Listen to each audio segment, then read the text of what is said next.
You'll notice that we're skipping section 6.6. So we're going into 6.7 now, and we're going to be learning about negative exponents. So remember when we were talking about the quotient rule, and if we had an 18 on the top and a 21 on the bottom, 18 minus 21 would equal -3. Well, now we're going to learn what to do in that situation. All right, so negative exponent, you'll notice that I have here in the asterisks is that we need to take the reciprocal. Okay, so whenever you see a negative exponent, you need to address that as soon as possible because we don't like negative exponents. How do we get rid of the negative exponent? Well, we take the reciprocal, and all that does is cancel out the negative sign. So the exponent's still there, but instead of it being a -3, it would just be a 3 after we take the reciprocal of the base. So let's practice that. So our first one, we have 5 to the -3. So what's the reciprocal of 5?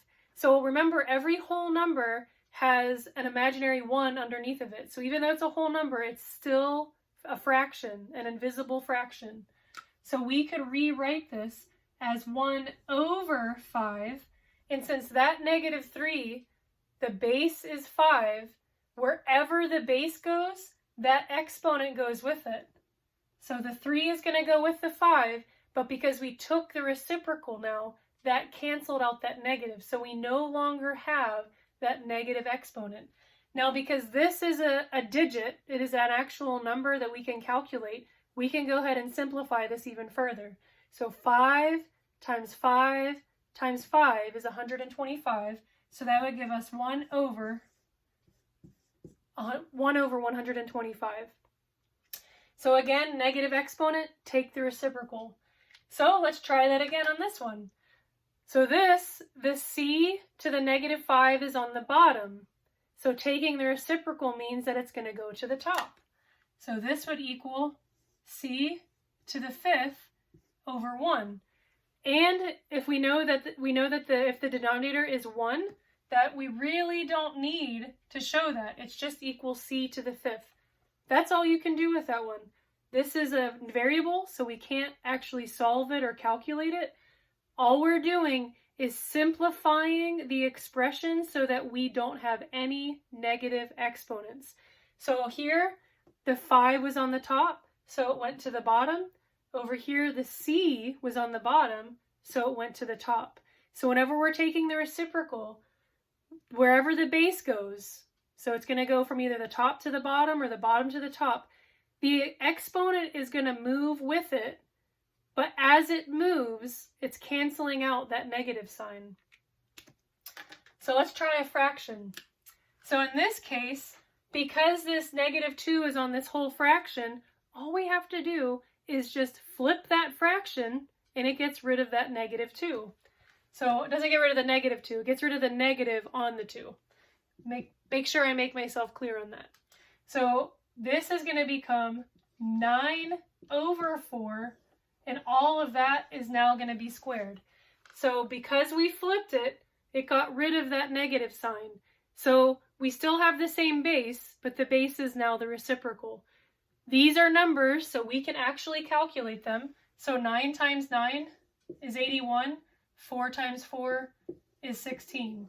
So that would be the answer for that. And again, with any fraction, we always reduce when possible. Moving on, we have something similar to this last one. However, we have a negative inside. So remember, when we're taking the reciprocal, we are not changing the sign. So keep that in mind. We're just flipping the numbers, but we're not taking the opposite. So when I redo this, it's going to become a -3 over 1. And because we flipped it, that negative is going to cancel out and it'll just be to the 3rd power. Now again, do we really need, if the denominator is a 1, we don't really need it. So if you want to keep it there on your homework or your quiz, I completely understand, just so that you can get used to this new concept. So now we have -3 to the 3rd power. So -3 times -3 times -3 is going to equal a -27. So that would be the solution to that problem. So this one right here is 4 times 5. So not 4.5, but 4 times 5, all to the negative 2. So think back to our order of operations. So we don't want to forget that. So in our order of operations, it tells us to do the parentheses first and then the exponent. So even though we really want to get rid of that negative exponent right now, our order of operations says if you can simplify what's inside the parentheses first, do that, and then do your exponent. So order of operation, 4 times 5 equals 20, and that's all to the negative 2. So we didn't cancel anything yet, we just simplified what was inside parentheses. 4 times 5 equals 20. Now 20 to the negative 2. In order to get rid of that negative 2, we need to take the reciprocal.